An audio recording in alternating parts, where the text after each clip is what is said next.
What's up, everyone? Welcome, you guys. This is our first podcast. We don't have anything really crazy special made up yet for the screen or anything, but this is Into the Rift. This is all about the game that you see in front of you called Riftwalker. It's my game. It's a solo project that I've been working on. It's a single player, narrative, story-driven game. It takes place in a different universe, and it's pretty cool. It's pretty cool. It's pretty cool. I'm just so impressed that you did this all on your own. Like, I'm just so proud of you. I love it. Thanks, honey. Thanks. It means the world to me. I appreciate that. Yeah.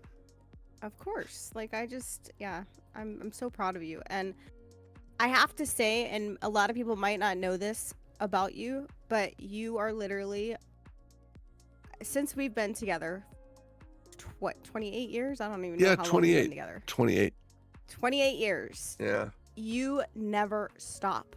Like, you literally are always doing something. Like, you could have a full-time job and you're still doing 3 side projects. It's just insane to me. Like, you are the hardest worker I know. I have so much love and respect for you and your passion. Well, I feel the same about you, babe. The Thanks. exact same. So yeah, there we go.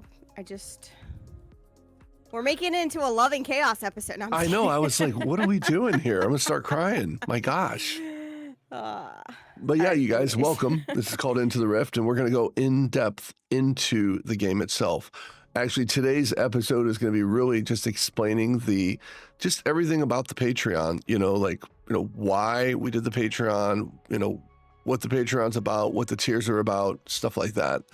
Just kind of answering questions for people that are wondering. And, obviously there's people in here who are part of the Patreon. And first of all, I want to say thank you to all of our patrons. You guys are absolutely amazing. And thank you so much for all your support and just believing in this little dream that I have. And I really, really appreciate that. Like, a lot. You guys have no idea. Very excited about all of this. It's really exciting. It's awesome. It's awesome to see you, because I know how you are, right? And you are a world builder, right? You are incredible at building worlds and designing and making things beautiful and making the lighting look like perfect, right? But you've never really dove into the TAG stuff, right? Yeah. TAG has always been your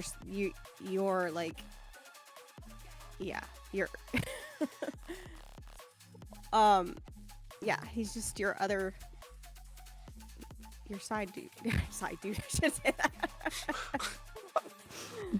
Oh my goodness. Oh my gosh. But you've always had TAG, right? Always. And it's always been you and TAG, always doing things. The yin to his yang. Thank you. I don't know why I had the biggest brain fart on that, and I was literally it's all right. Okay, it's gonna come to me. I just wrote it in my acknowledgments of my book for TAG. And I literally could not remember what it actually was that I said. And we just talked about it today. And here I had the biggest brain fart. It was ridiculous. Okay, That's hilarious. That's funny. So but funny. But I love that, of course, there's times where you're like, hey, Taj, you have questions for him and stuff. But, it's so awesome to see you doing this on your own. Really just, I'm proud of you. I appreciate that. Thanks, honey. Yeah, I mean, for me, it's been interesting, right? Figuring out and learning all this stuff and trying to figure out how blueprints work. And I mean, I've been using this engine for 25 years, but I've been using this engine on a completely different side of building worlds, creating worlds, lighting worlds, stuff like that. And diving into it, and this part of it has been very, very interesting. I'm starting to really impress myself and know my way around things and understand, the definitions of things and how things work. And I remember in the very beginning, it was a while ago, when we were doing the Insula stuff, where I tried going into it and I tried doing it because I wanted to take some of the workload off of TAG. But we were working on a multiplayer game, and that was the worst thing to ever even try to do. So that's why this is a complete single player game, because that's the reason why it's a single player game, is because there's no way on God's green earth that I'm going to code a multiplayer game. So yeah, you got to take baby steps first, everybody. Baby steps. But yeah, that's I'm really happy with the progress. I'm happy where it's going. And I will say another thing too. If it wasn't for the Unreal Marketplace, or now they call it Fab, I hate that name, but if it wasn't for that, this wouldn't be possible. I'll be completely honest with you guys. I'm a solo developer. I don't have any money to put into it. Over the years, and this is how I've accumulated my huge library of things from the Unreal Marketplace. All my birthday money, all my Christmas money, all my spare money, all goes into the marketplace. He always told all of our family members, if you're going to get me anything, get me a Visa, MasterCard, whatever, just get me one of those so that I can just buy it off of the Unreal Marketplace. And so I would just purchase assets all the time, everything. All the time. And so for me, one of the things is I know that there's this huge, what is the word I'm looking for? I can't remember the word, but there's this huge thing where people have this thing about people using assets, right? There's a difference between what's called an asset flip and actually taking the asset, stripping it down, optimizing it, fixing it up, fixing all the textures, all the materials, all that, than just doing just grabbing it, paying for it, and bringing it in. So there's a big difference between that, because it doesn't just go with just putting an asset in. You have to make everything come together. You have to make everything mesh together and work together, right? You have to do that. You have to be able to do that and make it believable, make it feel like one artist did everything. But in reality, no, it's not like that. Literally, you can look at this scene right here and you can see how everything fits together. But if I told you that this is multiple different asset packs, but I put hours and hours and hours into work and reworking all of these materials, reworking all of these textures, bringing them into the world that I created and bringing them all together, making everything very cohesive and fitting together and working together. So there's a lot of work that goes into it, a lot. And I love how you make it your own, because you've showed me where there's been an asset pack that you got and you put it into one of your worlds, and I was like, oh my goodness, it doesn't even look like the same asset pack because you make it your own. Yeah, I mean, that's what you're supposed to do, right? Because if you don't have a ton of money where you can say, oh, I go hire an artist to make all these assets for me. And it's it's customized and it's specific for my game. But at the same time I don't have that customized and specific for my game money. So it doesn't work like that. So, and I think if you have a good idea and you know your way around the engine, you know how to make things look good and feel good and run good, I think that you can create something that people are going to like. I think that was one of the big things for me was really, anytime I've ever done this, right? I was a big stickler about, having assets in my game. But at the same time, I was like, if I'm going to put assets in my game, I'm going to completely revamp them where you never even knew where it comes from. You have no idea where it comes from, and they all just mesh and blend together. And I think that's the big thing a lot of people don't do. Yeah. So, yeah, and it's a big time saver. It's a gigantic time saver. Everything that you guys see here, I've done in about 5 months of work. 5 months of work on my own. And but when he tells you guys this, literally, that's like him doing it 20 hours a day. That's all I do. Getting 4 hours of sleep. That's basically all I do. So it's kind of obviously in between looking for new, opportunities and stuff like that, I do this, and it's kind of I'm chasing my dream at the same time and, see what happens. I'm leaving it all into Faith's hands. So that's kind of where I am with it. And I'm enjoying it. It's a lot of fun. It's scary, but it's fun. And I have great ideas. I have great plans for this. I really think this can be an amazing game. I really think that you guys are going to love the storyline. I'm very confident in that. Yep, eat, sleep, design. Exactly, I think Pyro. that's one of my favorite parts of the whole thing is just the storyline. So yeah, I love the storyline. That's kind of where that is. All right, so yeah. Let's talk about Babe. Yeah. First of all, why did you want to do this podcast? To do what we're doing right now, to talk to the community, to talk to everyone that's not a part of the Patreon, that knows nothing about the game, or the people who do know about the game. And what's cool about this, right? And I know this, like, you know, from the outside looking in, and like if I've put into a Kickstarter, or if I put into a Patreon, like I don't see a lot of people who have Patreons that are working on them live on Twitch and showing people what they're doing.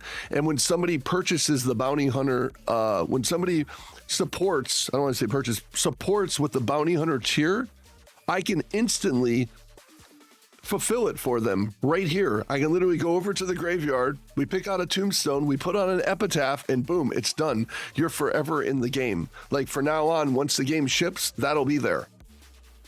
It's not like it's something where it's like, oh, hey, once we make the game and once we do this, we're going to do this for you. And it's like you wait years for that to happen or whatever it is. It's like, it's already here. It's right here, right now. You can see it and you can watch me implement it live. And I think that was one of the reasons why I wanted to do this podcast, was to be able to show people that there is something here and it's growing and it's happening. It's not a napkin idea. It's not just a bunch of concept art and some little blocky level stuff everywhere, right? Everyone starts somewhere. And I get that. I completely get that. But I want people to really see that this is happening and it's doing it and it's being done. So I love Pyra's question. What happens if you can't afford that subscription anymore? So actually, what I love about Patreon is that you can switch your tiered leveled. So like, let's just say you want to do, you know, one of the bigger ones for 1 month. And because you want to be able to name a settlement or whatever, right? And you're like, well, I can do it for 1 month, but then I'm going to switch it to a different tier later on. And you can do that. Like you can literally any month switch out your tiers to, you know, a higher one for one time. And then you could, you know, go back to that regular one, whatever you want to do. Yeah, exactly. Look at that, Hattie, for 114 months in a row. Wow, Sorry to interrupt Hattie. you. I think Hattie might beat me. I don't know that I'm at 114 months. What up, Hattie? Welcome. Good to see you. Hope you're doing well. Dang, Hattie, 114 months. That's crazy. No, that was a good explanation, babe. Yeah, because I know there's so many people that have actually talked about that, and they're like, you know, because if you're signing up for one of those the dream tiers, you know, even if it's just one time, right? Yeah. You can switch it out for the following month or, you know, months to after that to one of the lower tiers if it's just a one-time thing that you're wanting. And, you know, it's whatever. Like, you have no idea how much each of your guys' support, no matter if it's $1 or, you know, $3 or one of, you know, whatever it is, it helps us so much right now. Yeah. And we appreciate it so much. And we appreciate it. Exactly. Like, you have no idea how much we appreciate this community. We have literally the best community. Love so it. yeah, that's why I created the Patreon. I wanted to be super transparent. I mean, if live streaming it on Twitch isn't transparent enough, I think that, you know, now having a dedicated day to the game itself, showing updates and what's going on with the game and what's been implemented, and just show progress of what's going on and how things are going. I really think that that's very important. Very, very, very important. Yeah, agree. By the way, I just sent Hattie a silly picture earlier. I was like, we're podcasting. Did you? I sent her a silly picture of me. Nice. The mic. Nice. Oh, Hattie has a double shift today. Oh, fun. Fun, Hattie. Fun. So yeah, so that's why. I also think that, like, yes, you are live every day, right? And you're working on things and you're answering questions. But I think the podcast gives a little bit different dynamic of where you're able to just, you know, maybe cover one of the topics, right? Like this week, we're kind of covering everything a little bit, but I feel like other podcasts might just be the storyline or might be something else, you know? Whereas when you're streaming, you're actually developing at the same time. So it's hard for you to really focus on the things that we're going to be covering in the podcast. You're right. You're exactly right, actually. And that's what's so cool about the podcast. And I love that we've started other podcasts is like, you can just have that moment to concentrate on that one subject. Because for me, I'm scatterbrained. Like, that's why there's a squirrel emote right there. I mean, even when we have a one subject, we still go all over the place. That's what the scroll is in here for. To be fair, you're right. Yes. Exactly. But we try. We really try. So yeah, to answer your question, that's why I created the you know, I wanted to do this podcast. and I wanted you to do it with me because you're my partner in crime. So we just do this, you know? Yeah, I love it. Yeah. So, yeah, I think, so the other thing too I wanted to talk about is why we created the Patreon. And one of the things is that really, you know, made me think about it was because I wasn't even really thinking about making a Patreon at all, to be completely honest. I wanted to just make the game and stream it and build it out and let people, you know, have fun and watch it and stuff like that. But then people started asking me, and it wasn't just like one person, multiple people started asking me, how can we support this? And I went, and I thought to myself, I was like, wow, people really want to support what I'm doing. That's so cool.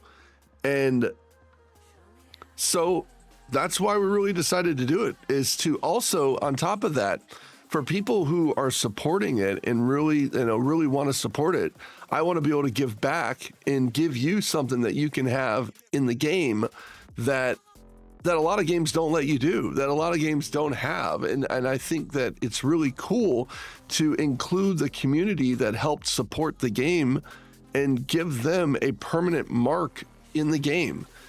Whether it's a bounty hunter, whether it's a tombstone with an you know, a custom epitaph, whether it's an advertisement sign somewhere inside of the settlement that has, you know, whatever you want on it, obviously up to my discretion, whether it's in the Plane of Echoes and it's a crystallized formation that whispers your name, like the graffiti, all those different things. It's like, it's just a permanent way for somebody to be able to run around the game, to get the game off of Steam. You know, maybe their friend bought the game off of Steam, and this is in the future. I'm just saying future right now, which will be the future.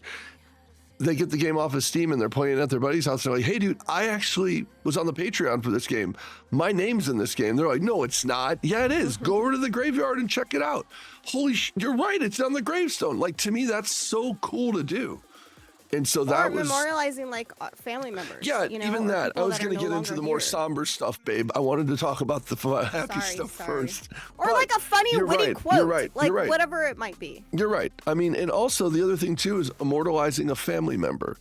Like immortalizing a family member who has passed away forever. That means that anyone that plays the game that runs through the, you know, the ceremonial, the yard itself, and runs through and reads the epitaphs, there may be an epitaph there. We're gonna actually go over and I'm gonna show you guys. We're just gonna do an example. Live example, everyone. Why not? That's the best way to do it, right? Live example, babe. Yes. So we go like this. We can walk around here and you can read the different headstones and the different things that are on them. So let's see. Let's go over here. And you can see right here. This tier is the bounty hunter tier. Yeah, this is the bounty hunter tier. So this is Devil Dog, who's in the chat right now. This is his. He's the one that did this one. So he is a bounty hunter supporter for Riftwalker. And then over here, like we have our son, Devin, who passed away, and he's forever immortalized in this game. Like he'll forever be here. So if somebody comes through here and is reading these stones, they'll see that. And even though they've never met him, he will be there. They will know something about that. That's who he was, you know? And there's just like, there's different things. There's little witty comments that you have over here.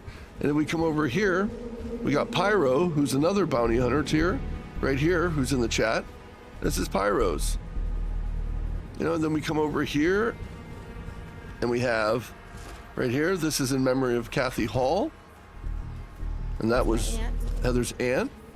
And, you know, just like different things like that. Like my dad's over here. And I can immortalize my father that's in this game. Stuff like that. And that, to me, I think that is amazing to be able to do something like that. And so in the game, there's 7 different planets. There's 7 different settlements.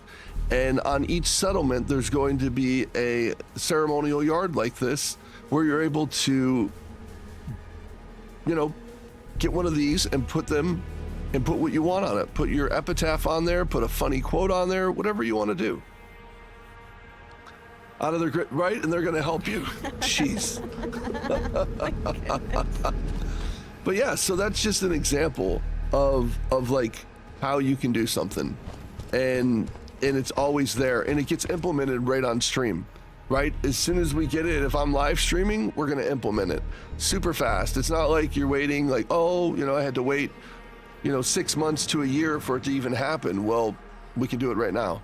And so that's what I mean. I think that was one of the big reasons too why I wanted to make the Patreon, was because I wanted to just give back to the community. Anyone that was get the community involved. Yeah, like, that I love too. That, Yeah, the different tiers, like they're able to give ideas. They're able to just really give like feedback, and I think that that's really cool to be able to do that. So that's one of the reasons why. Sorry, I was taking a drink. I'm hydrating. Oh, no, you're fine. So do you think we should start going over each of the tiers and just really talking about them? Yeah, we could do that. Just give me a moment. Let me pull them up. Give me a second.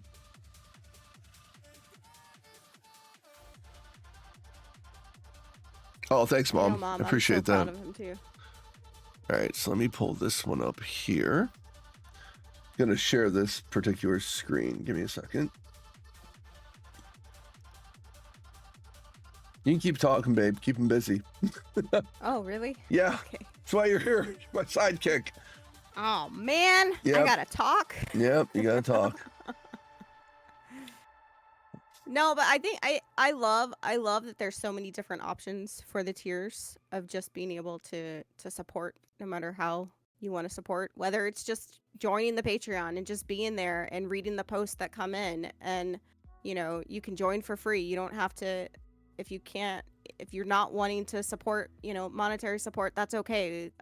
We just love to have you join the Patreon and be there and just, or even just be on stream, watching the streams. Yeah, exactly. I think it's this one right here. Yeah, it's this one right here.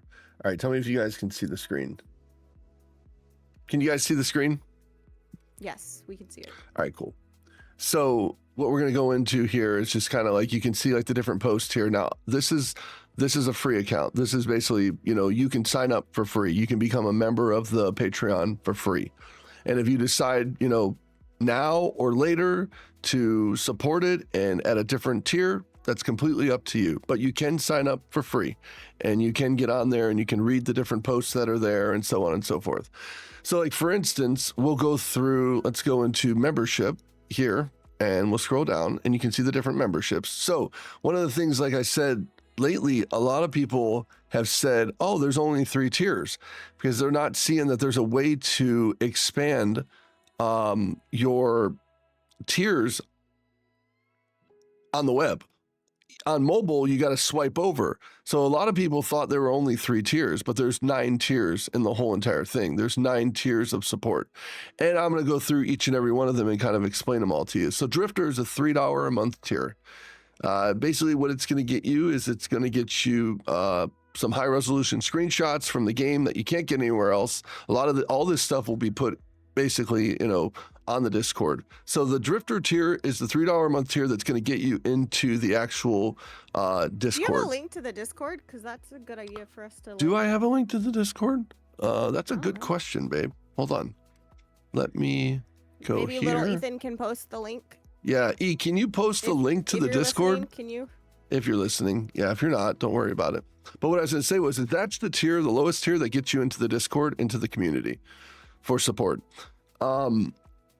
And you'll basically just be kept in the loop with updates and behind the scenes stuff. Now, one of the things I do want to say also, again, is if you watch the live stream, you get behind the scenes stuff. You see me developing the game. Like, that's the thing. A lot, like, and once again, I'll say it again, is a lot of games don't do this. Most games don't do this at all. Most people don't do this at all, and they don't show. Most games, literally, or studios or whatever they might be, they really keep everything behind the scenes. They don't want anybody to know. They have NDAs that you have to sign. Yeah, I could care less about the NDA. Like, as soon as this is ready to play and I'm ready to give the build out, the people who have the tier that can get the build, they're getting the build.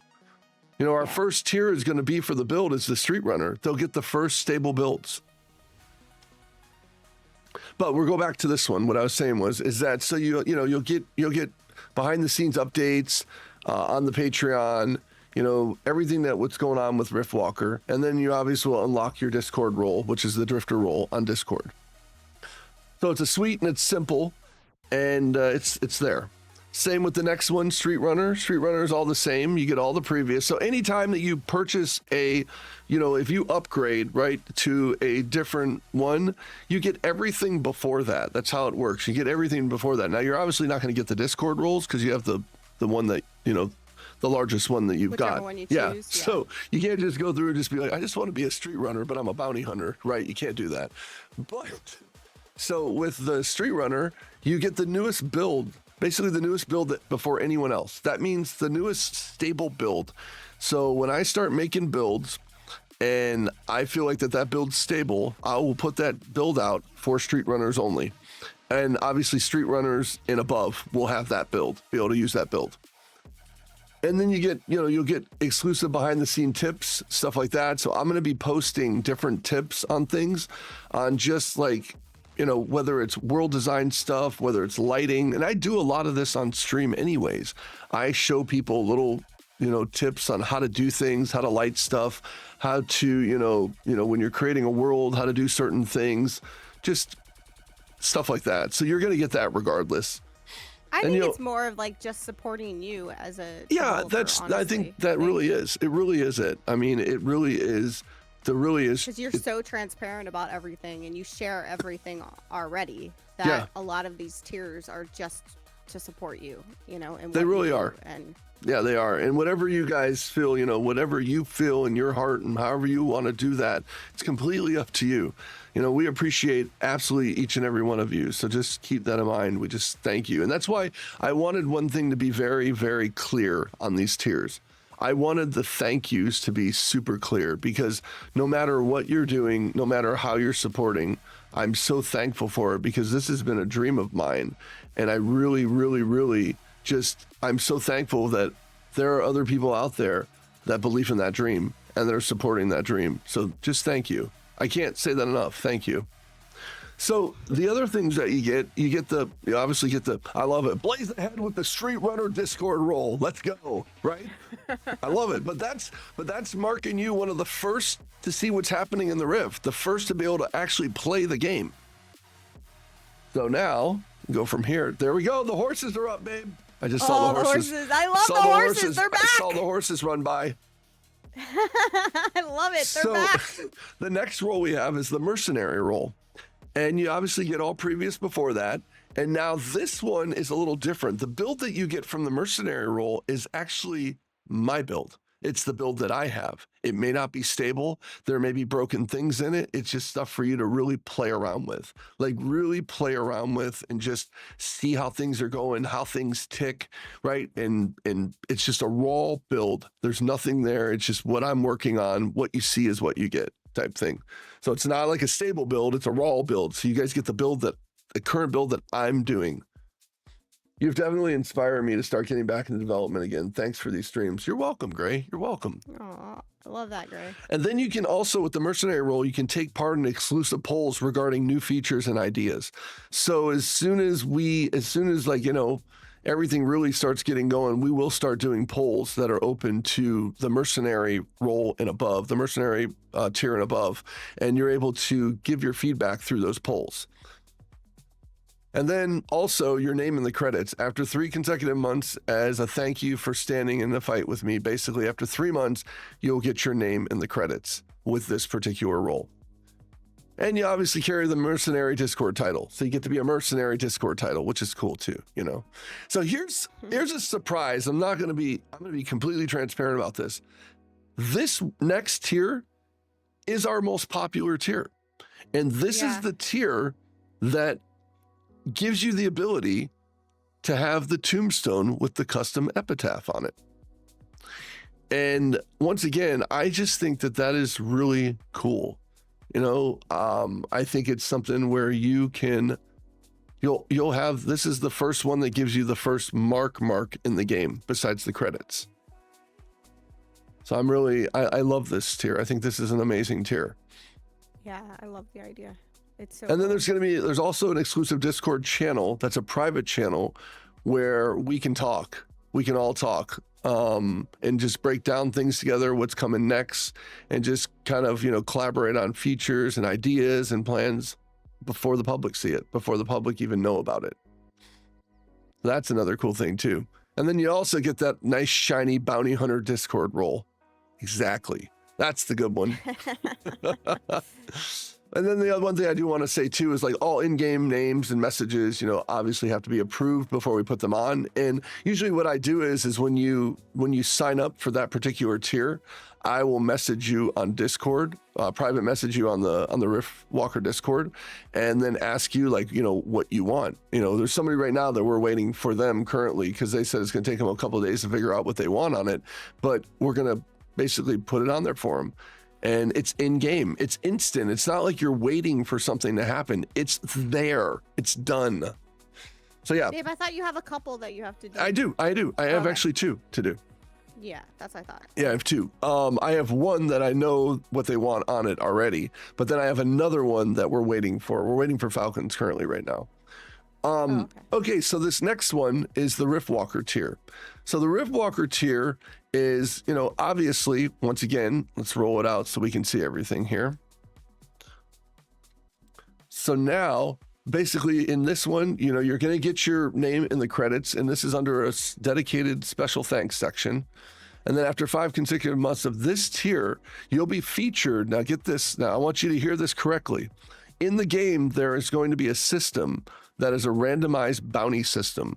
So it's very similar to like if you ever played Star Wars Galaxies or any of the stuff that used to have these like mission terminals, and you could go to a mission terminal and you could go through and it would have all these different missions and you could get it and you'd pick it and it'd have like, your reward for that mission, and then it would put it in your mission log, and it would tell you, okay, well, your target is on this planet.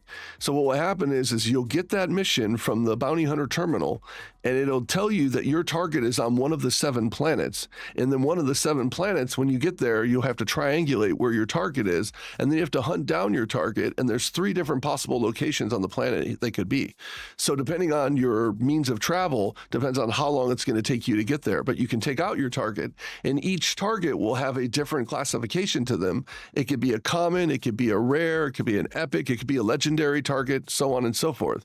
But what happens is with this tier, you actually are the target. Your name is the target. So somebody is hunting you down as a mission.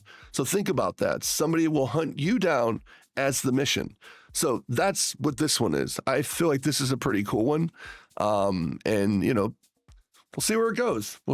I like this one because when we put the system in, and because the system's going to be there regardless, and you're going to have like, that's part of the kind of side quest stuff.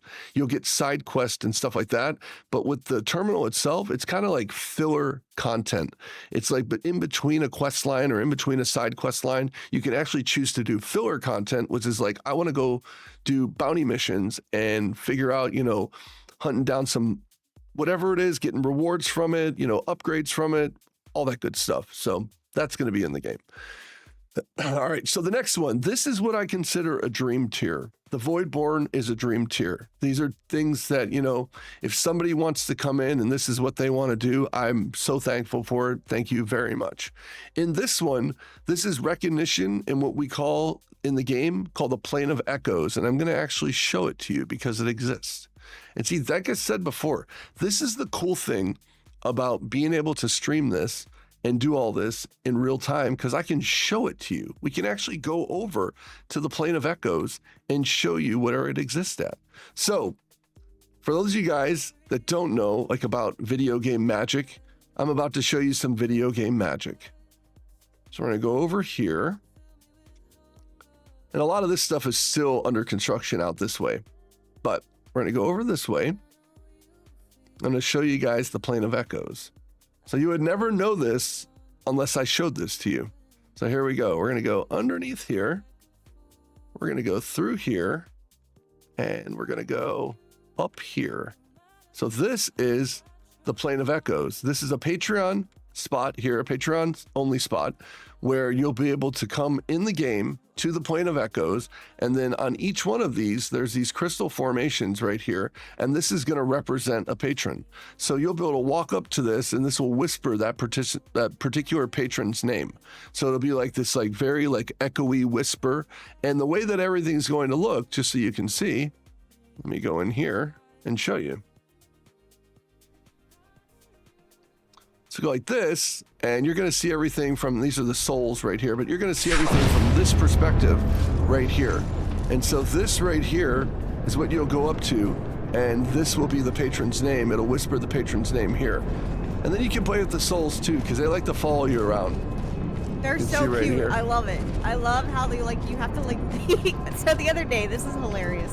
The other day he was trying to take some pictures for the Patreon, and they kept following him, and he was like, just stay over there, and he was like yelling at them to like stay on the other side. He had to like run as fast as he could. He'd leave them over here and then run all the way to the other side to try and get a picture before they came and found him again. It was so funny. Yeah. And you can see there's one right there. He sees me. He's right there. Yep. See him? It's Look at him. so funny. Look at him. I was laughing so hard. There he is. So yeah, so this is the Plane of Echoes. So this is that particular tier. But that's like, once again, I wanted to show that so you guys can see that it's tangible. It's there. It exists. So let's go back over here and let's finish reading this. So in this one with the Voidborn, like I said, this is a dream tier, but you get the recognition in the Plane of Echoes. That's your name, echoes across the void, never forgotten. And in the credits as the Voidborn Patreon. After 3 consecutive months at this tier, your name will be added to the Plane of Echoes. It says an exclusive Voidborn Discord also on top of that. And this tier isn't about perks. It's a symbolic pledge, a way of helping keep the dream alive while becoming part of the Rift's legacy. So that's that one. Now we'll go down to the other ones. We have more dream tiers. So we have the Shattered Core, which is the recognition of the Shattered Core Circle honor roll in the credits within the community. Now remember, also on top of this, you get everything from here down. Your name immortalized somewhere in the game, whether it's a piece of graffiti, whether it's in terminal logs, whether it's in story chatter, wherever that is, it's your name in the game. And that's kind of where that's going to be at. And this in itself is, once again, just to as my wife expressed before, a lot of these are really just more about support. At this tier, it basically says right here, this tier is more support. It's rebellion against being forgotten. The Shattered Core Circle are those who stand unshaken when the world cracks, leaving their names burned into stone in memory. This tier is a legacy mark etched in Riftwalker's world forever. It's really about support at this point. That's why they're called dream tiers. I just want everyone to know that. That's why they're called dream tiers. All right, then after that, we have the Ascended. The Ascended is your name or chosen message will appear on a glowing advertisement sign within Riftwalker's world. So let me go show you what that looks like. Let's go over here. So in every settlement, there's 7 settlements in the game. And in every settlement, there is a marketplace. Well, there will be a marketplace. Let me say that. Let's go out here. Let's go this way. And then I can just show you guys exactly what to expect. So I'm going to go a little faster so we can get through here.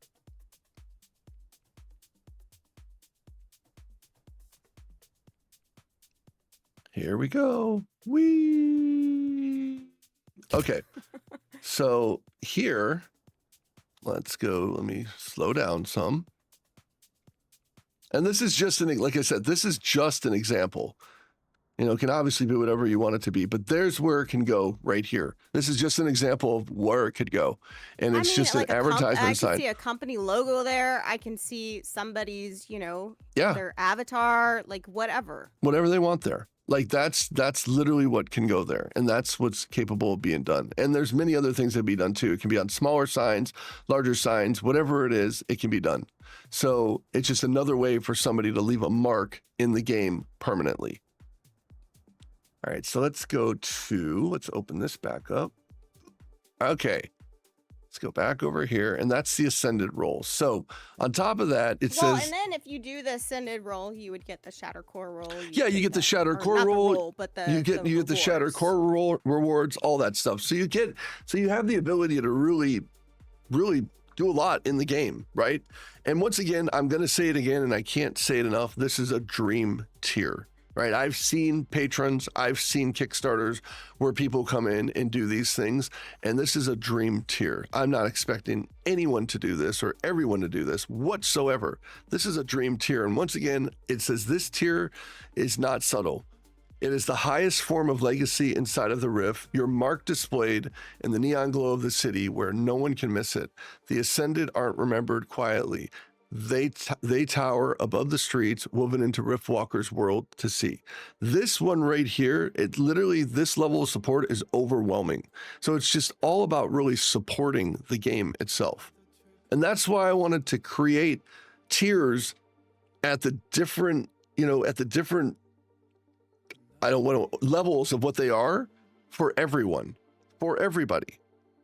And then let's go down here, and this is the last one. The last one is pretty crazy, and then we also have a secret tier too that we can't release yet because it wouldn't make sense. But there is a secret tier for later.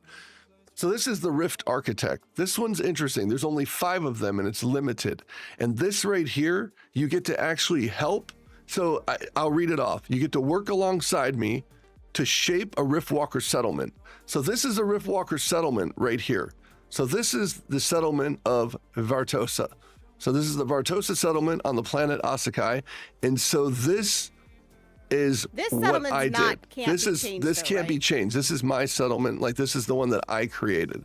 But what you get to do is you get to work with me. You get to name it. You get to work with me and figure out how we want the buildings to look, or the vegetation to look, or just the look and feel of everything. So, and also, I want to also throw this disclaimer out there. Within the confines of these assets that I have, let me put it that way, because we can't make a bunch of custom assets, but I have a ton of stuff. So we should be able to come up with something. I'm very sure of that. And that's kind of where we are with that. I think, to me, that is a very ultimate way for somebody to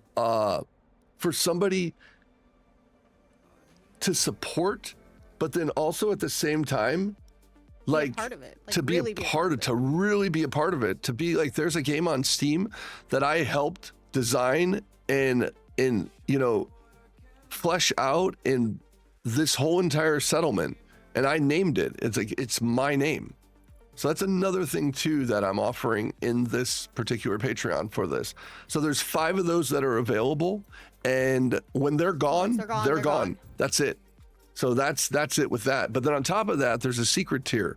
So, and I don't want to say the secret tier yet. I'm going to wait till this one gets out there and, things start happening. But there's going to be another tier after that. But I wanted to just kind of like, this one right here, this one is pretty awesome, I think, personally. So that's the thing right there. No, unfortunately, no, Pyro. No, you just get to design and name the settlement. Oh my gosh, but you do get credit. You actually do. You will get credit. You'll be in credits for that, for sure. There's no doubt about that.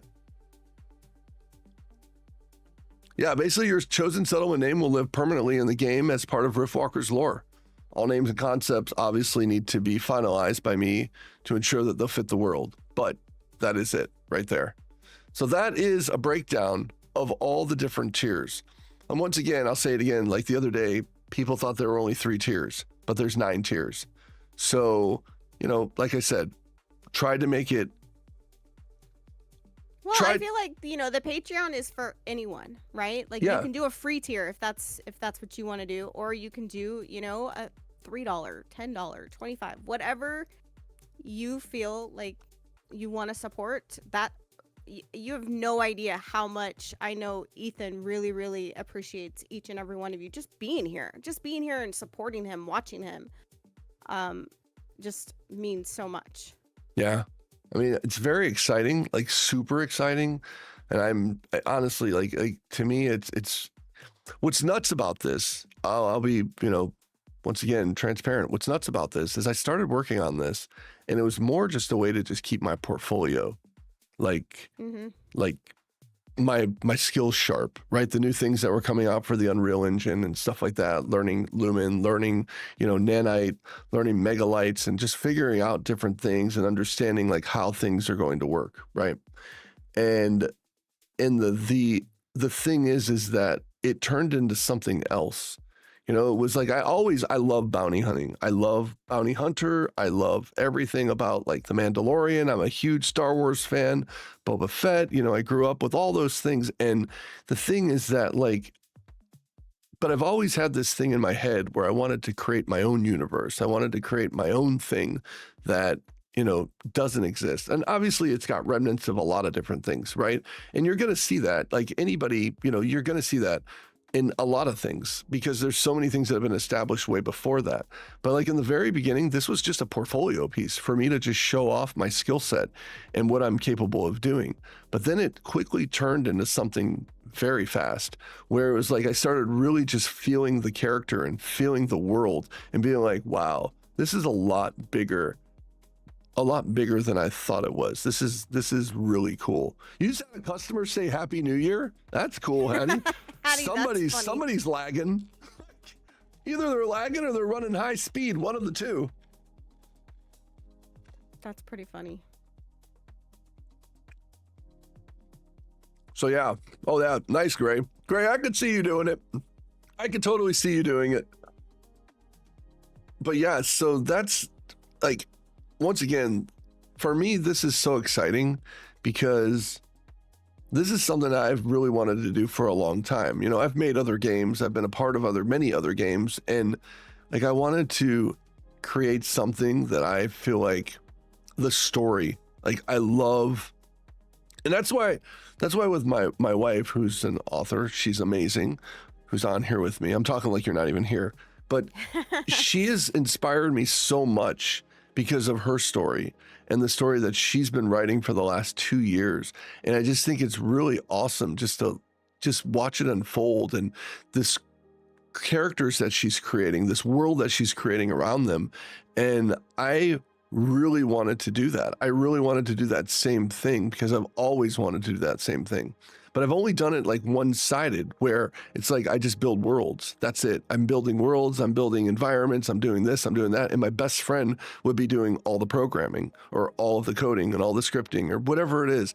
And I wanted to journey on my own with this. Now, don't get me wrong. Let me say something. If there's enough support that comes in for this and we really start getting a lot of support, you can guarantee that I'm going to beef up the team. It's not going to just be me. It's going to probably more than likely be me.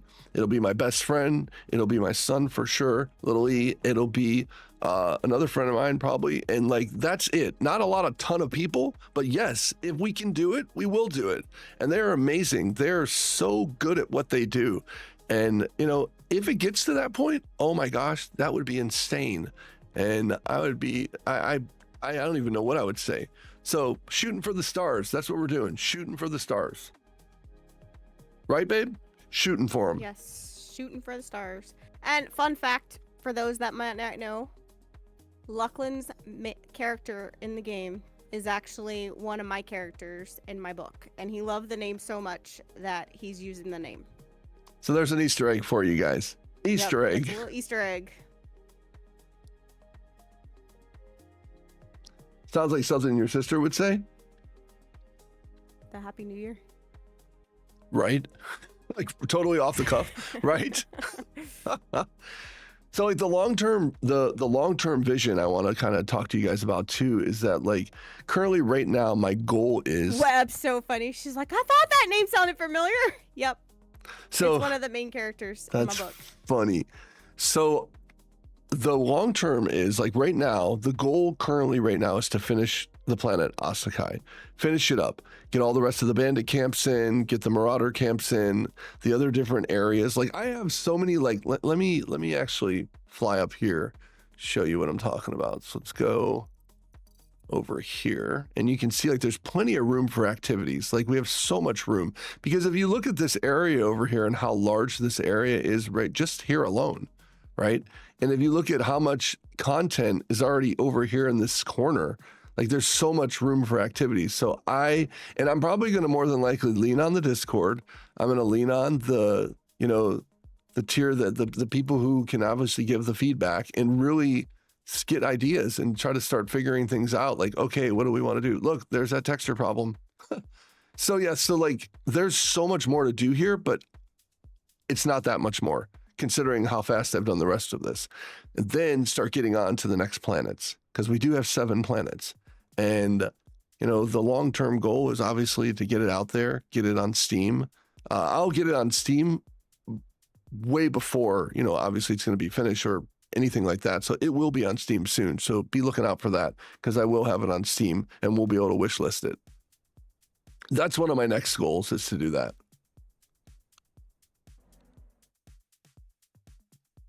So yeah, like I said, the long-term vision is obviously to release the game. That's the long-term vision.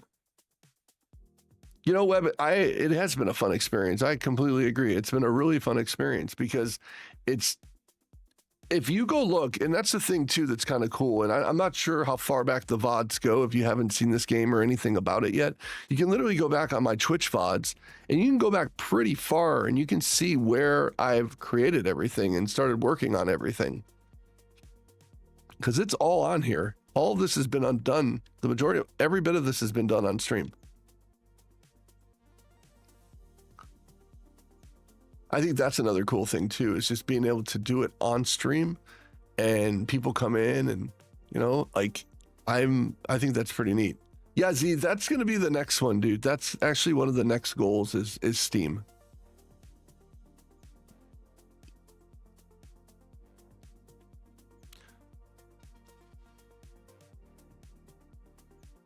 That's funny that you say that. That's, I see.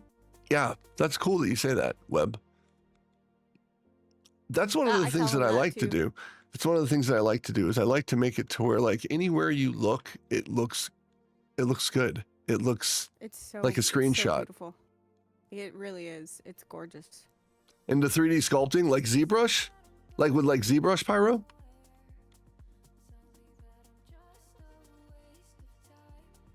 Or are you just talking about 3D modeling in general?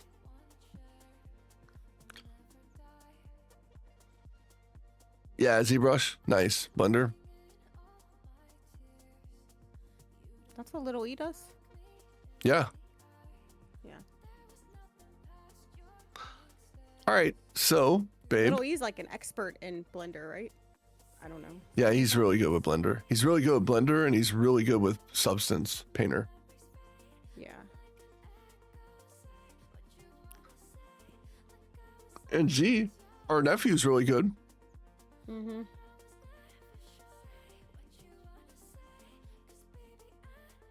Since I've been in photography for some time, I'd be playing the game did you know, Webb, did you know that there's a photo system in the game? Does everyone know that? There is a photo system in the game? It's rudimentary right now, but it works.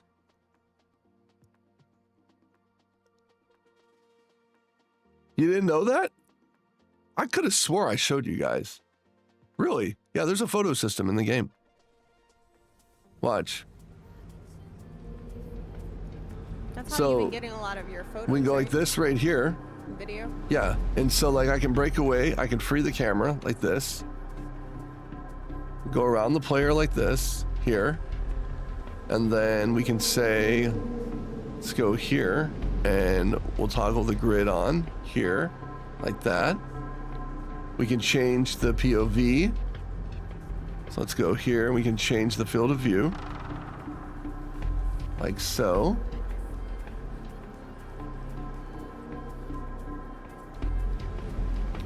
It's like that right there, right? And then what we can do is we can do a few other things, like you can do a roll on it. So instead of like, you can have it kind of offset like that.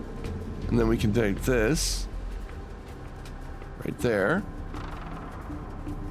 And then you can also do, like, there's a lot of other things you can do. You put filters on it. There's different filters that can be put on it. Like that right there. And I mean, and when I say there's all kinds of settings, it goes all the way down into the color balancing. It goes down into the autofocus. So we can put on autofocus, and then we can have a depth of field on here. So I can say here, I can pull back and we can get depth of field to pop in right there. So let's say we want to blur the background, and then we want to bring the player into focus. Let's blur the background more. And then bring this back. So yeah, you can do this too. So it's some pretty cool stuff, or we can just autofocus too. Yeah, and then there's like different things you can crop it. There's different frame crops. You can crop it, cinematic frames, So instant. players will be able to do this? Yeah, this is all open. This is all in the game. That's cool. I thought it was just a dev tool. No, this is not a dev tool. You can put a logo in here. You can do screen effects. You can do like chromatic aberration. You know, you can do aberration offset. You can do film grain. You can do vignettes. So you can vignette it. So there's a lot of cool things that you're able to do with it. And then on top of that, you'll be able to change the day and night cycle. You'll be able to change all the lighting. You'll be able to change the weather, so on and so forth. Like, so there's a lot here that you can do.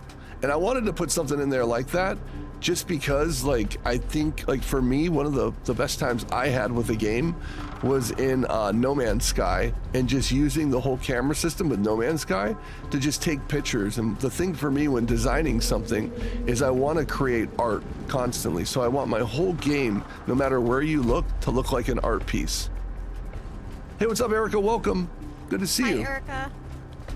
So yeah, so that was that part there. I could have swore you guys knew that, but I guess not. Okay. So there you go. There is a photo system in the game. And actually I will more than likely do a Patreon post on that pphoto system, so everyone knows it's there. That's a good idea. I think that's a great post to do. Yeah. All right. So let's go and do some Q&A. Want to do a little bit of Q&A? Community corner? And I also think, like, if you guys have any ideas for posts that you'd like him to go into more detail on of anything, let us know. You know, that's a great thing to, like, yeah, to suggest. Because I we're think always so, looking too. for ideas of posts to do. Yep. Always. I mean, I have a few that I'm going to be doing here really soon, just to go more in depth in everything inside of like Riftwalker itself. Just kind of like the, you know, the world. And that's the one thing that I'm hitting on currently right now is I'm currently hitting on story. I think story is so important for this type of game because it's a single player game. So you want to be driven by the storyline. And that's kind of where I am with that right now is I want to drive everyone by the storyline. So that's why I'm doing the post in Patreon on the story currently. You did? All right, I'll check it out after this. I'll totally check it out after this.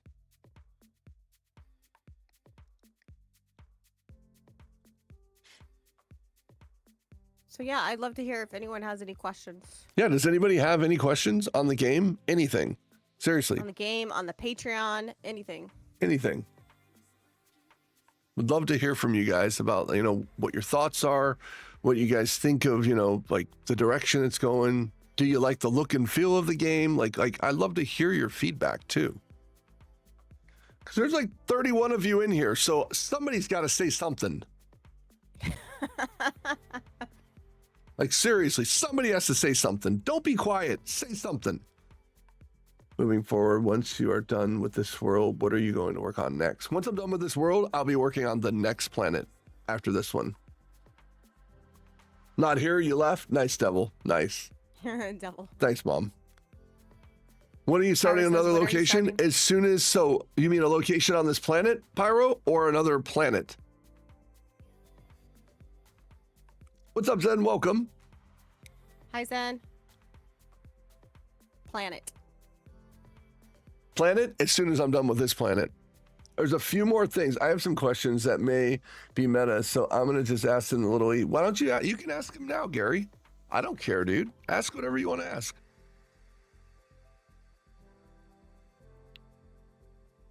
Yeah. Devil said, will the other planets have different biomes? Oh, yeah. The other planets will be different biomes. So there's going to be like a full ice planet. There's going to be a volcanic planet. There's going to be a jungle planet. There's going to be an all-water planet. So yes, they will be different.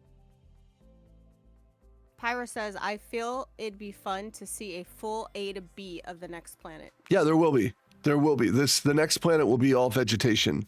The next planet's more than likely going to be the jungle planet. You know what? Little Ethan is definitely lurking. He's not even, I think he's AFK because I have even texted him and said, hey, can you put the Discord in chat? And he's not listening. So I'm about to like yell across the house. So yeah, that'll be the next one after this. And what's left with this one currently right now, I want to put at least one or two more like large areas. We got to fix this. This is going to drive me up a wall. Damn it. I want to put at least one or two more large areas in, like Blackwell Core. So I want to have like another area I think I'm going to put over here. Not a question, but perhaps a suggestion. I think you should make a page on itch.io. I have an itch.io account as well to help promote the game. Start marketing now and expand your status. That's a good idea. Are you going to start describing the characters and the aspects of what they can and can't do in pterodactyls? It corrected Patreon to pterodactyl. To pterodactyl. What the hell's wrong with autocorrect? That's actually pretty funny. That's a fantastic autocorrect right there. Wow. Never, ever have I seen that one.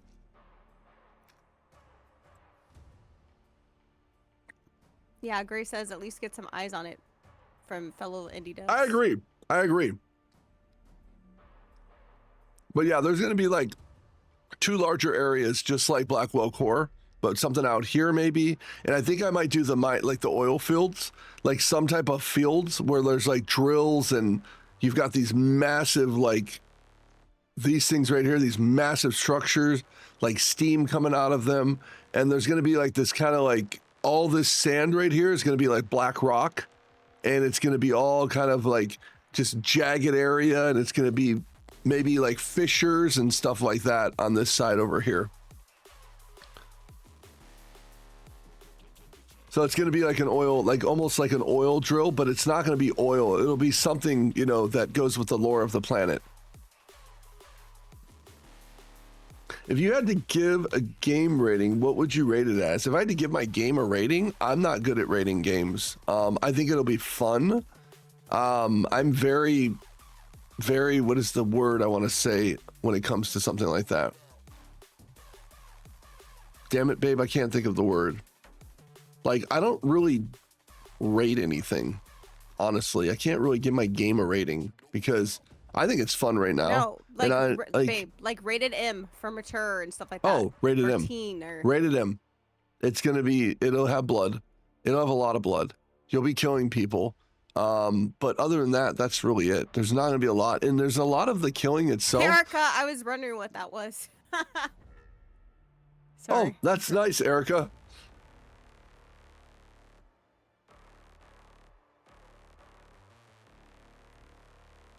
So when I say rated M, I mean, the thing that's going to happen is there will be killing in it, but there will be consequence to that killing. Keep that in mind. There will be consequence to that killing. So there is a risk and reward for it, but yeah. But that's really the gist of it. There's not going to be a lot of other crazy other things like that whatsoever. So I don't really know yet. I'm not really sure how it gets rated because I'll tell you one thing. I did a post the other day on LinkedIn for one of the gaming groups that I'm with, and they wouldn't post the trailer with the shooting in it. They wouldn't post it. So we had to reshoot. I had to reshoot the trailer, literally, and we had to come up with a different trailer that was completely passive. So I don't know what that means. They're in the UK too, right? Yeah, they're in the UK too. So just got to be careful with that stuff.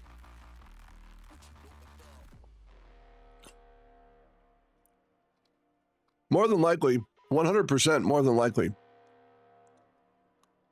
So, I mean, I'll address that when the time comes. If we have to make the blood look like confetti, then we will for the UK. What? And shoot somebody and they blow up like a piñata. That's it. And they make little whistle noises. And then you shoot them, and that's what it does. And there's nothing other than that. Goodness. Hey, you just got to come up with ways to do it, babe.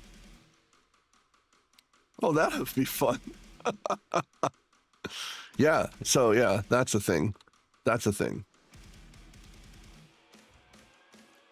All right, we're going to leave it like that. I love that. That view looks dope. Hey, Falcon, welcome. Good to see you, bud. So you've worked on quite a few projects now. Would you say that UE5 has been your favorite environment to work in? Or past versions? UE 4.27 was my favorite to work in. It was the most stable. Questions. What will be the government/police on the world? That's a good question. There's actually a security force. The security force is the ones, and we'll release that lore so you can understand more about it. But there's a security force that protects this place from bandits, protects this place from cartel. But really, cartel doesn't do anything. Cartel is like a corporation, but the cartel is the cartel, but they're actually a corporation. What are you laughing about? Devil? Sorry. Will there be a different government between worlds? Yes, there will be. There's different different corporations and stuff like that, and different factions. And like I said, those stories, as we go deeper into the storyline on Patreon, I will start revealing all of that stuff.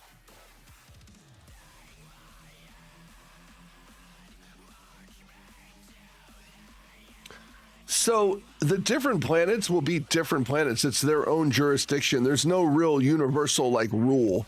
So it's really per planet rule. That's like with this planet here, you've got bandits, you've got marauders, you've got people who are trying to raid and trying to, steal, and all the time. It's kind of chaos on this planet. But the security force is a force that's, it's actually not even from this planet. They actually are flown in from another planet, the security forces. Hey, thanks, Little E. There we go. Only Thanks, took him E. an hour. Yeah. Thanks, buddy. Just kidding, bud. By the way, guys, that Exactly, is the Gary. Riftwalker Discord. If you want to join, just click that link. Exactly, Gary. That's exactly what it's more like the Wild West here. This is very Wild West here. It's a very seedy settlement. This is full of smugglers, full of thieves, con artists, scammers. This is what's here. He grew up around this environment. So if you read on the Patreon, I basically put his bio up the other day, and you can read more about Ashton's bio on the Patreon. Right, Erica? Look who decided to come out of lurking. That guy.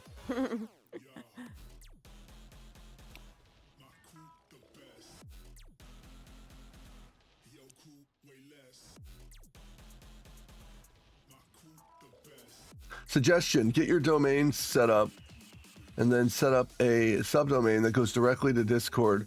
For example, I have Devil Dog Games and I set up discord.devilDogGames and it links right to my Discord. That's kind of cool. Can you copy that, babe? Cool. Right there, copy that, what he said. Just take a screenshot of it. That's a good idea. Yeah, I've already got the domain set up. Have any of you guys that are in the chat, have you guys seen the website yet? Has anyone seen the website? The Riftwalker website? Could make a link tree, you're right. I appreciate that, Devil. Thanks, Erica. All right, so you guys have seen the website. Some of you have seen it.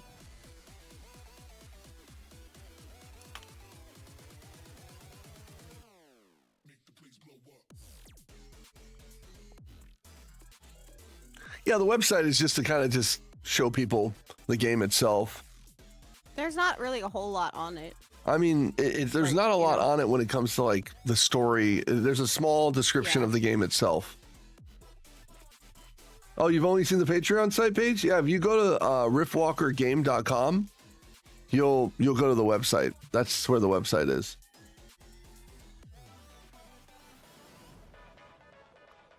That one right there.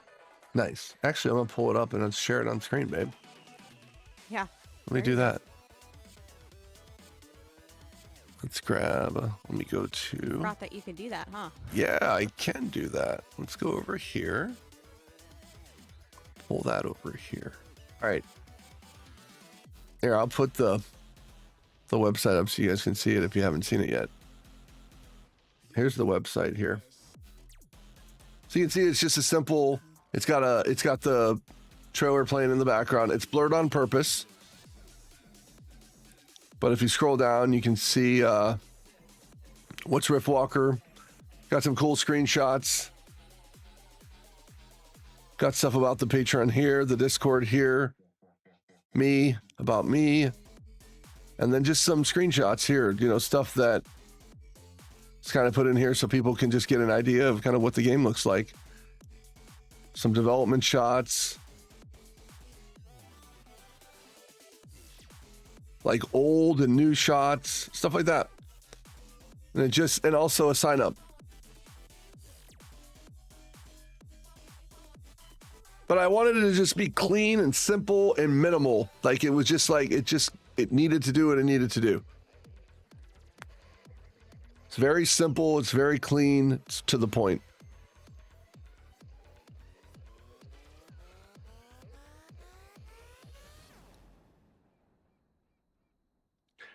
Of your video company website? Nice. All right, let's see. I gotta see where is.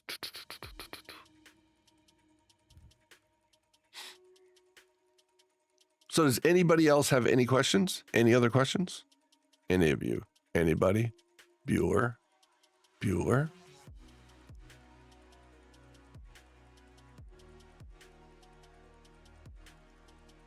Hey, Falcon, I wanted to say something to you because you're in here now. Make sure that you hook your Discord from Patreon so you can get into the correct channels for your tier.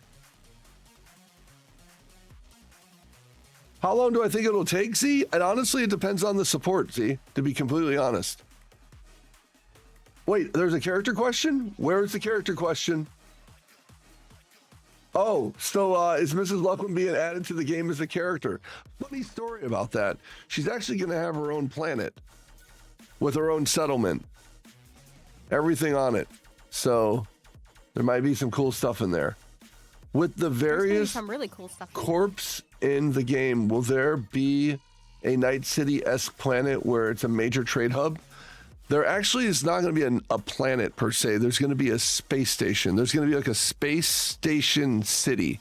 So you're going to have like different, like I don't know how to explain it. It's not going to be a planet. That's the plan.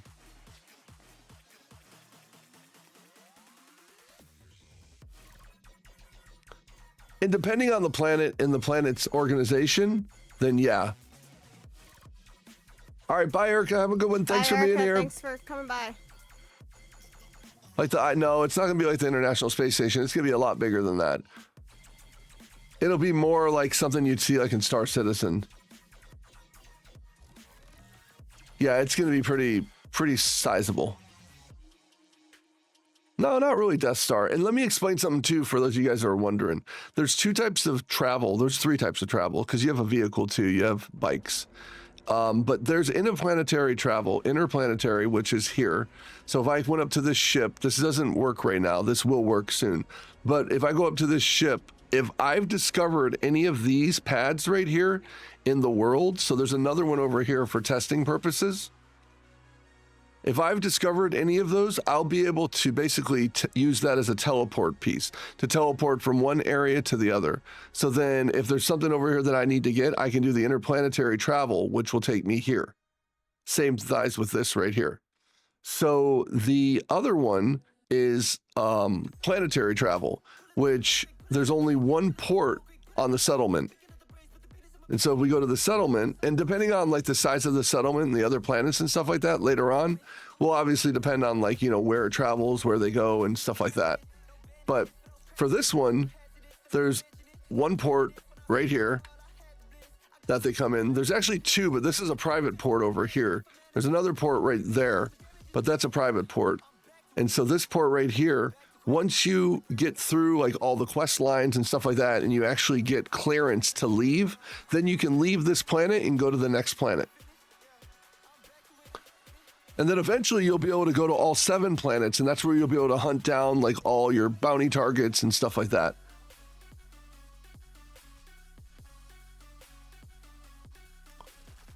I just built it for the hell of it, man. I didn't look at anything. I just built it from my head. Like everything that you see here is built from my head. There's no concept art. There's no gray boxing. There's no nothing. I just built it on the fly. Everything that you see is built on the fly. It's so funny because so many people always like, you don't gray box it. You don't. And you're like, nope. I just built it. Will you need like a passport or ticket? Yes, you will. You'll need permission to leave.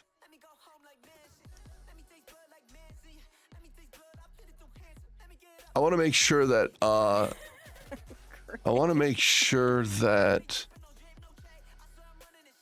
let's see, hold on. I want to make sure that Falcon gets his roles added.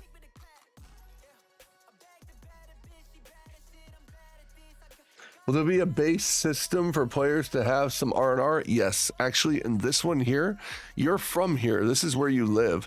So you will actually have an apartment here, and your apartment will be right over here. I've got to build the interior of the apartment. I might do that on stream. Build the interior of the apartment for this one right here. So we'll go into it and it'll be an apartment in here. So you'll have an apartment with, you know, storage and your, you know, wardrobe, whatever it's going to be. And you'll be able to do that like per settlement. Will NPCs raid the apartment? No. Maybe later on if something happens, maybe, but no. So it's not really like a base system. It's more like a home. Like there's no building or anything like that. I don't want it to be a survival game because it's not a survival game. You don't have to drink. You don't have to eat. You don't have to do any of that. For weapon racks and manufacturing, that's nice. That's good. Can you customize the character's outfits? Currently, right now, the way that it's set up is you can do it skin-wise. So we can do it like this. This is how we can do it. And I have set skins currently. So let me go over here and go like this. No, not even colors yet. None of that's been implemented. And I don't know if I'm going to implement that yet. We'll see. We'll see. More than likely, it's just going to be skins. I think that you should note that, like, that all of this is just you, right? Yeah. You doing everything. But if for some reason something happens, let's just say you don't know, you know what I mean? Yeah. You never know what can happen. And it blows up, or you get, you know, a bunch of support, or whatever it might be. And you can bring in other people. A lot of this stuff could change. Yeah, 100%. This could change. I'm just telling you from a single person point of view. Yeah. You know, like a solo dev of doing this stuff. But I'm not saying it's impossible. So I'm not saying that at all. Currently, right now, it's not there. You are the only dev doing it. Yeah. There's going to be limitations. There's going to be things that you're not going to be able to have. Exactly. At least in the beginning, right? Until something were to happen or whatever. Yeah, exactly. So it's not off the table, Pyro. Just let me put it that way. It's not off the table.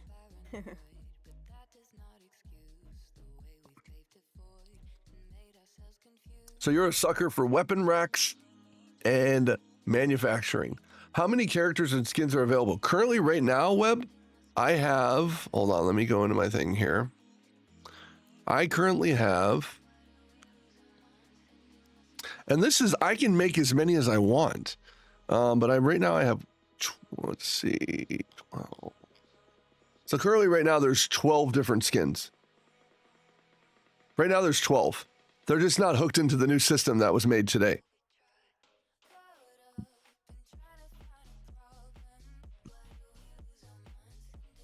I mean, look, watch. Let me pull it over so you can see. Watch. Let me pull this over. You can see right here. So these are different skins here. And so they're all put into a data table now. And the data table right here, I can go through here and I can fill out this data table, and I can go ahead and I can say like, oh, hey, do they have boosters? Do they have bionic legs? Do they have this? And so I can start the character with this. So what's been changed now is, here's what I can do now, is I have the ability to, and this was just done today. I just did all this today. So we go down here and go like this. That's actually a really cool idea, Pyro. From the suggestion saying all the Patreon tiers could be characters in game. I mean, they could be. There's not saying they can't. All right, so like right here, watch. See how this guy can jump? That's all he can do, is he can jump, right? Because of the way he is and what he's equipped with. So if I go like this, and I go to this guy right here, he can double jump with a jetpack. But if I go to the guy here, he can't do anything. He can't do nothing. He can't do anything. He can't. Him, but he can. And so if I go in like this, I can go to my data table here, and I can say the first guy that we start out with, I can say I want him to have all this, and we save it here, and then just do this.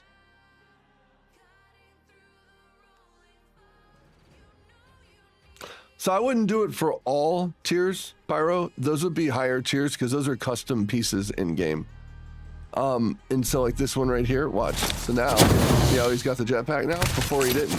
So they're just flags that you can turn on and off for like when he does like progression in the game. No. It's not a joke. It's actually pretty cool. Trust me.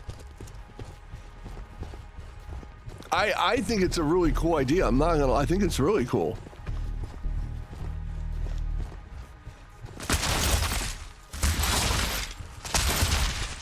But yeah, so you can see how that works now. That's the new character stuff and how it works. I know I touched on it yesterday, but I'd definitely like to see you include a lot of small Easter eggs in physical locations. That's still a thing. Yes. Yeah, we've talked about that. We've talked about it. Yeah. Matter of fact, the last game, like, we're so big like that. on that. Like, Yeah. even in my book, for my book, I have a lot of Easter eggs in it. Yep. And has a lot of, like, yeah, we're so big on that. Yeah, we did it in the last game. Like, truly, go ahead, babe. no, like, I truly believe in, like, bringing in those little things that not a lot of people would know, but the ones that do know, it means a lot, you know? If you know, you know. Yep. If you know, you know.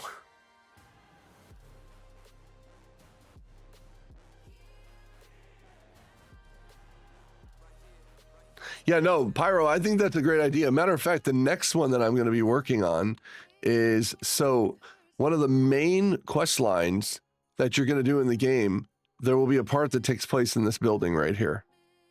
I like the idea for sure. Then your signature will be all over the game through and through. Exactly. So Gray, if you know me well, you'll know that those things will be everywhere. That's what I live for in games. I live for exploration. Yes. I Both live of for us do. I live for discovery. We both do. We live for it, like amazingly. One of my favorite games. What was my favorite game that, like, you collected all the little coins, and I spent hours and hours, and then even like the Harry Potter game and collecting, oh my gosh, all the beans. Yeah. Like, yeah. I am so huge in those things. Yeah, I mean, and if you don't think anything like that'll be in here, there's going to be so much of that. Matter of fact, I mean, think about it with the Rift stuff, Gray. That's something to really think about. I don't know if these are active in here. I don't think these are active. So think about it with the Rift stuff and what's already been implemented into here with the Rift stuff in the different areas. That's what the Rift is all about. The Rift is to tempt you to use the Rift because there's a lot of reward in the Rift. Or sorry, the Void. I'm saying it myself. The Void. I keep saying the Rift. I don't know why. But the Void. Know, there's a lot of reward in the Void. There's a ton of reward in the Void. But at the same time, there's a lot of risk in the Void too. It's not just a one-sided thing. But there will be so much stuff that you'll be able to discover. I'll give you a teaser. I'll give you a teaser. There will be a merchant down here in the merchant stall, and you're going to go to the merchant, and he's going to have a menu on him, and he's going to say, you know, these are the goods that I have, and you're going to have different things that you can ask him. And one of the choices is going to say, is something bothering you? And you're going to ask that to the merchant. And the merchant's going to look and he's going to say, yeah. He goes, you know, a few days ago, I was on my way in here and I got robbed by bandits and they took my brown satchel. And in my brown satchel, there was a necklace with an emblem on it. And that was given to me by my wife who passed away. And he's going to say, and you're going to say, oh, wow, is there anything I can help you with? And he's going to say, yes, there is. He's like, if you could get that back for me, I would be so grateful. You know, I don't have much, but I can reward you. And what's going to happen is that you're going to go do that quest, right? If you decide to talk to the merchant like that. But then if you don't ever talk to the merchant and you go to the bandit camp that's over here or wherever it's going to be, you go to the bandit camp, right? And you kill everyone in the bandit camp, you kill the boss without knowing anything, he'll have a locket on him. He'll have a necklace on him, and it'll say when you loot it, it'll say you looted a necklace, and then you'll read the description of the necklace and you'll see it's an emblem, and it's going to say there might be somebody who's looking for this. So there's going to be stuff like that in the game where you can just discover things and discover quest lines without even doing a quest line. Whenever I look at this game, I keep wondering about the MMO implications. So look, I'm all about MMOs, Gary, 1,000,000%, dude. I love MMOs. I've been playing them for many, many, many, many years. And the problem is that when you get into the multiplayer aspect of a game, it becomes 1,000 times larger, and you have to have so much more people working on it. And yes, I'm doing a large area, an open world area. It's a 4K by 4K area, but that's not the big thing. The huge thing is all of the multiplayer programming that's behind it, all the database stuff, all the things that never. Like, and yeah, never say never. I would love to do an MMO on this universe. I would love for you to do an MMO. Let me tell you something, Gary. I would love to do an MMO on this universe. Even co-op, dude. Co-op in the future would be dope. I'm not going to lie. But currently where it stands, it's not going to happen right now unless we have a team. Need a trusty sidekick like how Star Wars did Jedi Fallen? We do. We have a trusty sidekick. We actually do. We have a drone. There's a drone sidekick. He doesn't have all the functionality yet, but he can do a lot. And so that's your trusty sidekick is your drone. And you'll get your first drone. You'll actually get your first drone from out in the wild somewhere.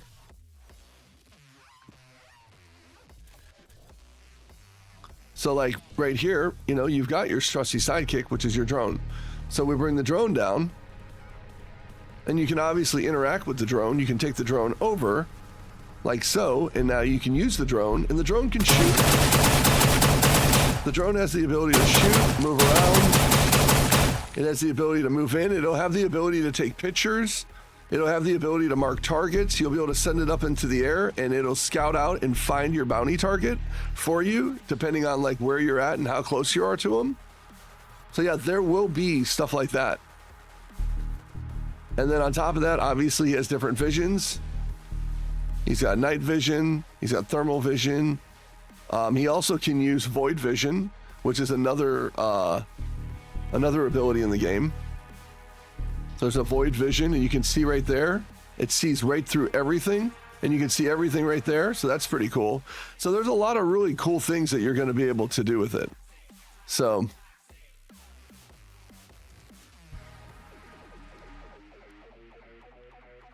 hold on, what did you say? Yeah, I agree. Having to worry about all the background things are all that shit would be.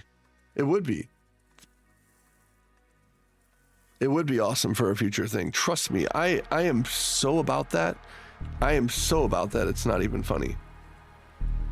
But yeah, like the drone itself, like, you know, you do have a companion, but your companion is not ran by AI. It's ran by you. So when you release him from you, he'll come back to you here and he'll follow you around. Now, I can also make him protect you. I can make him shoot at enemies and all that stuff too. That'll be down the road, but he's already set up to do all of that. But the cool thing about him is that you can use him as a tool. I think that's the really cool thing about him, is that you're able to control him and use him as a tool for scouting. So you have the ability to scout where you want to go. Also, there's a hacking system on him, so you can go and you can hack panels, you can hack, doors, you can hack different things. You can shut off alarms with him, stuff like that. So, and that's all in right now. So there's a hacking system in. There will be a more detailed hacking system in later, but currently there's a rudimentary hacking system in right now where you can hack panels. So there's a lot of stuff.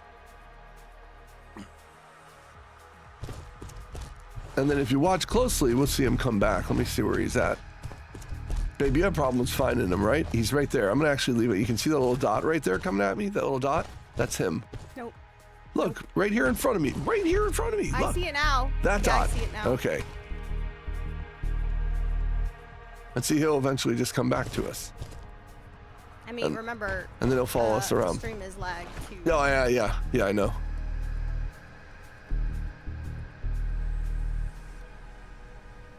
Oh, don't worry, Z, you will. You'll see it. Trust me, you know that. Hell yeah.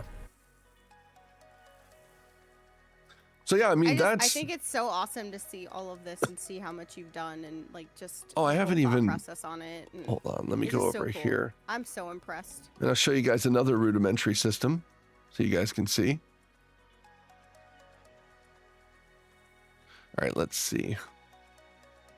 Thank you, Devil. Yeah, I saw it. I copied it and sent it to little Ethan and Biggie. I'm really hard at doing two things at once, so I didn't reply because I literally just copied it and sent it over. I forgot to reply. And so we can move around here like this, here. And right now we got a problem, but we're not going to even address it because I don't care. But you can see that there is a travel system here, which is very rudimentary right now, but it works. Everything works. You get off the bike, you get on the bike. So it's very rudimentary, but it's there. These are all the systems that I've implemented and put in. Obviously they're not polished yet, but I'm still building it out, and I have a lot of things that I'm adding to it. But then we also have full AI. We have, everything. You can have a complete battle right now and do a quest line. So that's kind of where we are. It looks fine. You didn't see his head come off because I'm using the metahumans. His freaking head comes off because for some reason, metahumans, it doesn't consider being a part of the mesh when you get onto the bike.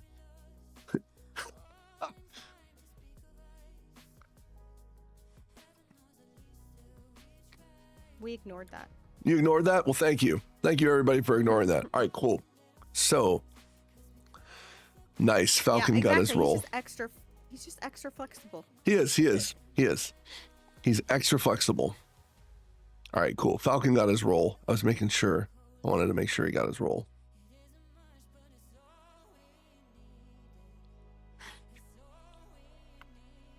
It is. He is. He's extra flexible.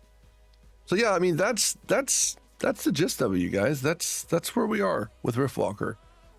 We wanted to do this podcast to just kind of explain more to you guys and be able to concentrate on subjects and talk about them. I think that's the best way to describe it, babe. Can you guys believe that we did a podcast that was under 2 hours? Right? I know. We did. Who said it's over with, babe? I could go off on another talking tangent. Oh, I know you can. Falcon, I gotta ask, do you have what you want to put on the stone? Gary, you want to put the one that we talked about, right? I just want to make sure, because we're gonna go make those stones right now for you guys. I just want to say thanks to all you guys that came and just showed up to watch the podcast. There's a lot that's going to be coming, and I love that we can grow together with this. That's where I'm really excited about, is that. I'm actually curious if this podcast, if you found out anything. Was it informative? Maybe even like the tears or anything that you weren't sure about that it really made you be able to like understand it more. Because I know some people were really confused about the tears.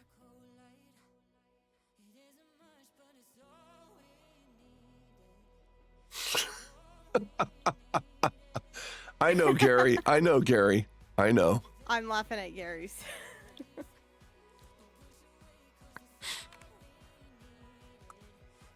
Gary, I don't even know if little Ethan told you, but Mr. Lowry is in my book. I added Mr. Lowry to my book. He has a little small part in my book. Wait, hold on. I think he's done with it, actually. Okay. With the best, perishing with the rest, but with love. Okay. Yeah, babe, I was like, I thought Falcon sent it to you last night. He did. I'm actually reading it right now. Yeah. I thought for a minute that you wanted to finish it or something, but no, I was mistaken. Yeah, I love it. I think it's actually really good. All right. For some reason, I was like, did he send it to me? But he did. Yeah, I was half asleep, Falcon.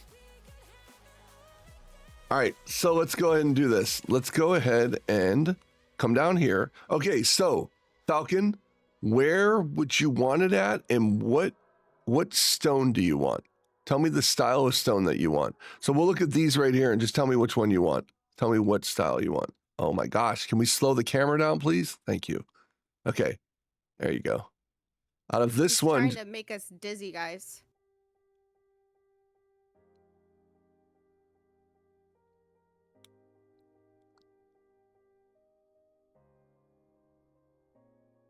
Baby there? Yeah, I'm waiting for Falcon to tell me the style that he wants. Oh, well, you just got like really quiet. Because I was trying to hear Falcon's answer. Wait, trying to... What? What? He's gonna type it! I knew that would get you. I knew that would get you.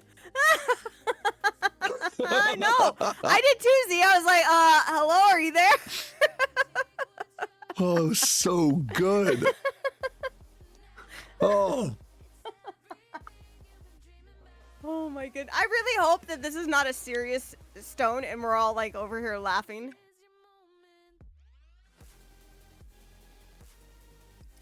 All right. Gary wants the gold colored stone on the other side. I think it's more of a sandstone look, but the sun must have been on it. Hold on. This one here, Gary? That one? Yeah, babe, Wait, we should close what's out the gray this one second podcast. from? Hold on. Because No. if we're recording and putting it up. Yeah, true. No, but I wanted to put this up at the end of it. Oh, okay. I'm sorry. Okay, what's the gray one, second one from the end on the third row? Third row, that one right there? That one there? Or this, wait, no, it would be that one. That one there, Falcon? No, that one. In the middle? Hold on. Oh, no. I want to see what Falcon says. He said, what's the gray one, second? From end on third row, yeah. That's 1, 2, 3, third row. Hold on, I want to see what Falcon says first. Hold on, Gary. We'll get to you in just a second. You're next. You're next, Gary. Gotta wait in line. Like my dogs do for the water bottle. I mean, the water bowl. Next row with something on top. Oh, this one right here? Falcon, you like that one? That's the one you like?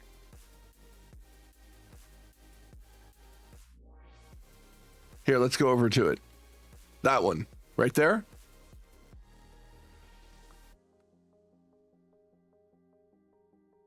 I want to make sure that's the one he wants. At this point, he's probably going to be like, yeah, that's the one I want. You stop. All right, that's it. Okay. All right, so that's the one you want. Let's go ahead and let's get your stuff here. For those watching and don't know what we're doing, this is the Bounty Hunter tier. For the Patreon. For the Patreon, you're able to do any quote you want as long as all right, it's approved by Ethan. I want that exact stone on the other side that looks like sandstone colored. This one here, the right or the left? Because this one's metal. On the other side, babe. The other side of the other cemetery. Oh, area. he wants the one that looks like the sandstone car. Got it, Gary. Got it, dude. Got it. No, she said it. Gary wants this one over here, but the sandstone one. He wants that one right there. That's the one Gary wants. Selected. Gary, that's the one you want right here. Right?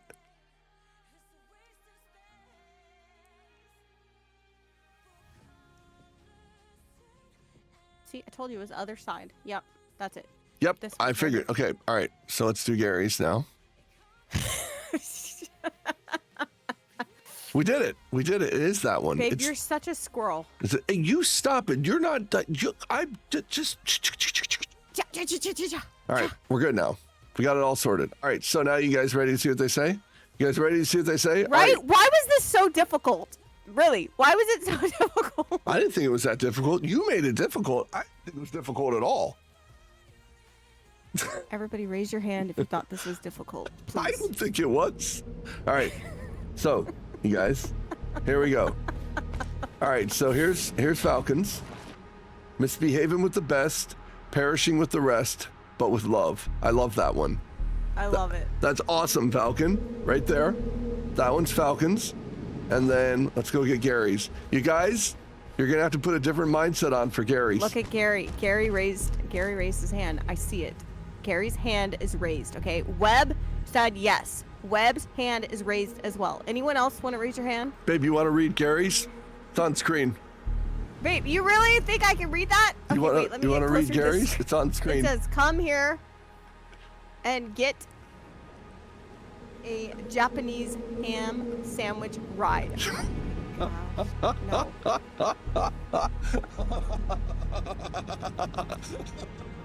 Is this for real? Are you gonna keep that? Yes, that's his. That's his. Oh my gosh. That's his. No. Yes, there's nothing wrong with that. It's a ham sandwich. There's nothing wrong with that. Get a little, Ethan, come here. Hold on, Gary. I got him.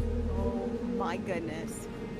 No, we're not getting rid of it. No, we're not getting rid of it. It's staying there. It's hilarious, actually. I'm just giving him Come a hard here, time. Ethan. We just revealed. Come here. Your mom just read it on stream. You gotta say it. You gotta say it in Mr. Lowry's voice. Come on. Boy. Come on. Why are you putting me on the I spot? don't care. You better do it. Come on, I want to hear Mr. Lowry. Come on. He's in my book. Yeah. Come here and get a Japanese ham sandwich ride.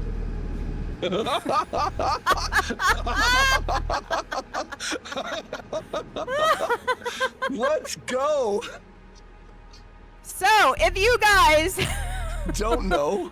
That's fantastic. if you guys are interested I mean, that's a good way to in joining our Patreon, there you go.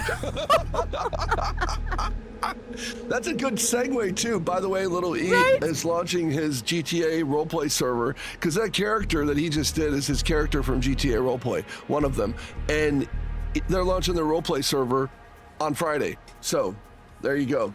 That was a super Dublin accent. That was actually his other accent. That's hilarious.